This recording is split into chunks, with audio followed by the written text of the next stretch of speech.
Emma, well, Prince Harry is on his way to Perth this morning after he joined the hundreds of thousands of people who watched the spectacular fireworks display that wrapped up the International Fleet Review celebrations yesterday. And Sylvia Jeffries has the highlights of a spectacular day. When the world watches Sydney, she always puts on a show, but rarely on this scale. A clear night sky, the perfect canvas for a kaleidoscope of colours, dripping spectacularly into the harbour below. A team of creatives promised something unique. For the first time, projections on both sides of the Opera House. A wartime narrative beamed onto the sails. Lights shone from 28 positions. Fireworks blasted from the decks of 7 warships. Every moment choreographed to the beat of a soundtrack, 12 months in the making.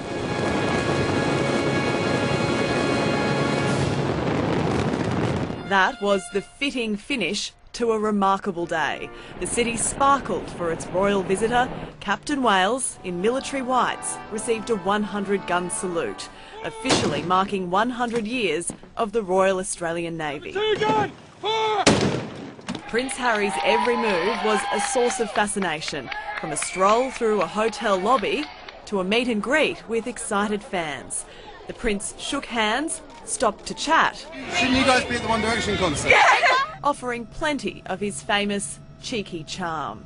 What did Harry say to you? That I'm a good boy. He shook my hand. He's got the most beautiful pale blue eyes. It was wonderful and he's gorgeous. The Prime Minister's daughters are probably the envy of every woman in the country. Tony Abbott hosting an official function at Kirribilli House. Along every point of the harbour, crowds soaked up the celebrations. I just think the services need all the recognition they can get. I think they do a wonderful job. Eyes were fixed on the sky as a swarm of helicopters buzzed by. Hornets dazzled overhead, but the day belonged to them. 40 warships from countries far away, united as they churned through the heads.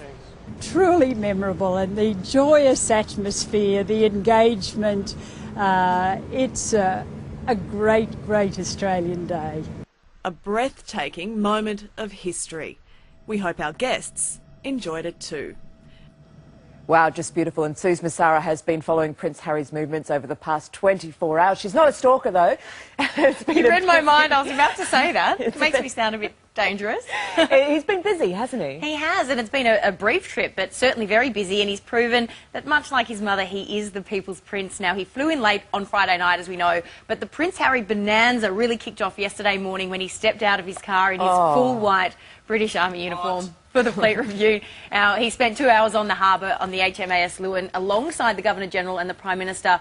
But all anyone could talk about, and I say it's still the same with you ladies this morning, was how handsome he looked, including Cam, who I recall saying that he wanted his own pale blue beret. I think it would look fetching on Cam. Now, despite how quick his first official visit to Sydney has been, back on land, Prince Harry made sure he made time to greet the thousands of fans who travelled from all around the country to see him.